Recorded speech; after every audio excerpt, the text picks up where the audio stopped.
Alors dans une baissière, en fait, le fond, on va pas le compacter. Mais la terre qu'on a pris et qu'on met en but, on peut la resserrer légèrement pour que quand il va y avoir de l'eau, l'eau n'emporte pas la terre. Donc là, on a de la pente. Normalement, il faut le faire avant les saisons des pluies, que la végétation est poussée dessus. Et...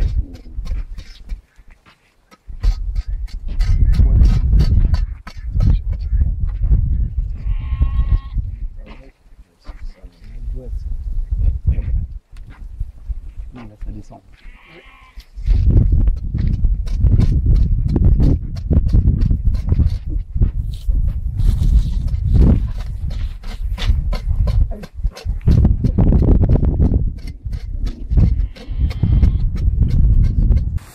Alors, on regarde ce qui se passe. Il pleut sur la montagne.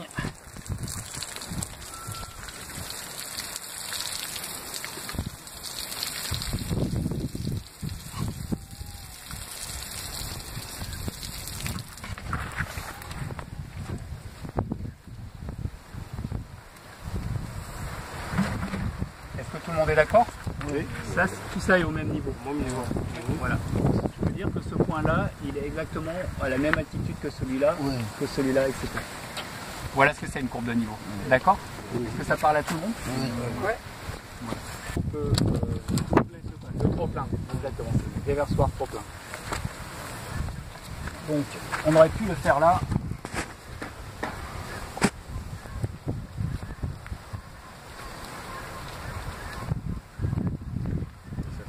Et pour pas qu'on la lisse ce matin, Steve l'a dit, pour pas que la terre soit emmenée, il faut le renforcer. C'est-à-dire que là, si j'ai des cailloux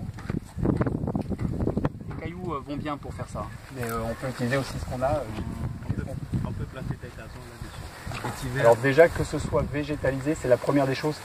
Et le vétiver en plus qui tient bien la terre, si on est sur les sols, il ne pousse pas trop dans les archives le vétiver, c'est ça qui est un peu embêtant.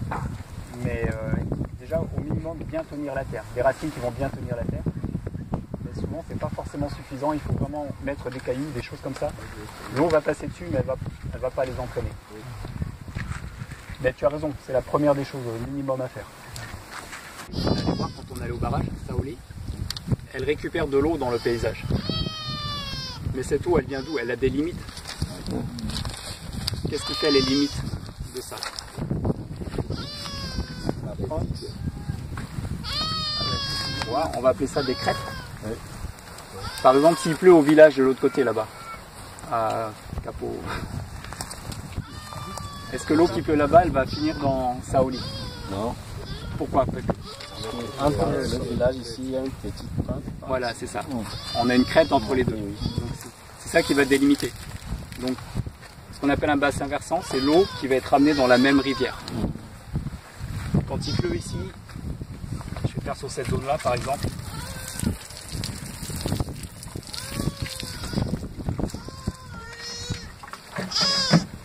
On voit que ici j'ai un bassin versant et ici j'en ai un autre. J'ai une ligne de crête qui est ici, qui sépare les eaux en fait. D'accord? Voilà. Donc si la pluie tombe ici, on peut dire qu'en fait j'ai une crête qui est ici, j'en ai une là, jusque là, quelque part par là-bas, ça va revenir ici. S'il pleut ici, ça va partir sur un autre. Donc pour cette rivière-là, le bassin versant, c'est tout ça. Donc c'est pour ça qu'on parlait de ça au début, sur les cartes, quand on fait des cartes en permaculture, on va essayer de repérer ces éléments de la topographie, parce que ça va nous donner des indications sur la circulation de l'eau. Donc les creux, les rivières, les bas-fonds, le bas-fond qui passe près de la maison là-bas, il y a une concentration d'eau, il y a la rivière qui concentre encore plus, et il y a un moment quand on marche, hop, on passe de l'autre côté, on sait que s'il pleut de l'autre côté, ça ne va pas venir ici. Est-ce que je peux faire un barrage n'importe où? La question évidemment c'est non, mais ou alors où sont les endroits les plus favorables pour faire un barrage? Donc quand on va faire un barrage, ce qu'on va faire, c'est qu'on va essayer si possible de le mettre le plus haut possible, mais dans une zone où c'est possible. Où est-ce que dans ce paysage là vous feriez un barrage? Bien, ici. Voilà. C'est-à-dire qu'il peut remonter jusqu'ici, il fait son triangle là-bas, comme ça, dans ce lit. Ok. Alors, je fais mon barrage ici. Ça veut dire que tout ça là, c'est plein là comme ça. Et quelle zone je vais pouvoir irriguer alors à partir de là? Ouais. Je suis à peu près dans la même situation, c'est que je vais pouvoir irriguer en bas. Mais tout ce qui est ici, je vais pas pouvoir faire grand chose. Alors, propose-moi encore une autre solution. Bien, on regarde un endroit qui est plus... Oui, là. Il faut bloquer là-bas. Donc, attends, je suis ici. Je peux faire celle-là.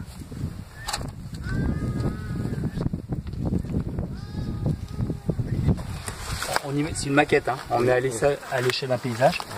Donc je fais des petites digues.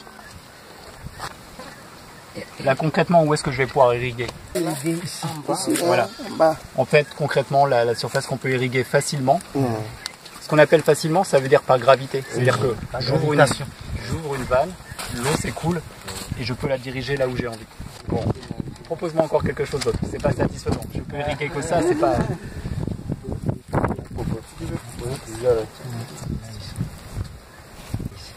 Non, on peut faire mieux encore. Moi j'ai quelque chose à proposer. Ici là, je pense que ce sont des parois naturelles ici, non? Ouais. Voilà. Donc je pense qu'ici c'est des parois, donc je me vois bien un peu renforcé ici. Et j'ai un peu tout ça et puis j'ai comme un exutoire naturel là.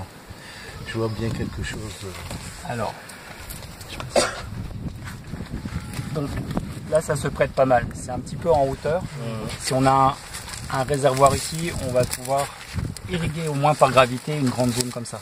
Je peux prendre de la terre un peu pour agrandir le barrage. Je vais prendre de la terre sur les côtés et je vais venir me faut un robinet.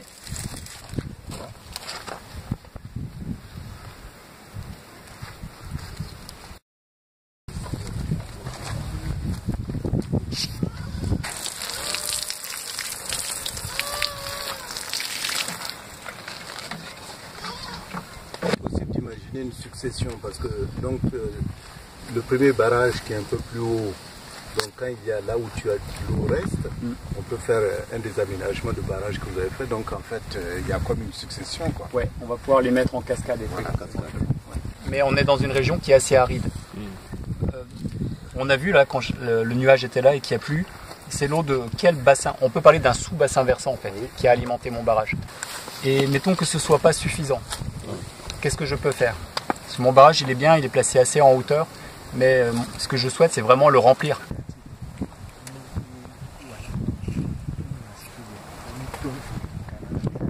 On voit l'eau qui arrive ici. Donc j'ai augmenté mon bassin versant. Et si je suis dans une région où il n'y a pas trop de pluie, je peux le remplir pour fin de saison des pluies, je suis plein. J'ai assez d'eau pour passer la saison sèche. Pouvoir circuler une route ou une piste ou ce qu'on a besoin, ou si je vais aller chercher mes légumes, enfin, ça dépend comment je fais. Je vais pouvoir suivre cet ouvrage-là. Et l'autre intérêt, c'est que je vais avoir une pente faible, je ne vais pas dépenser beaucoup d'énergie pour circuler dans mon paysage. Quand on a, donc, première chose, c'est on place les ouvrages hydrauliques, c'est la plus importante. Deuxième chose, on peut placer les routes. Troisième chose, quand on a placé les routes, on va pouvoir placer les arbres.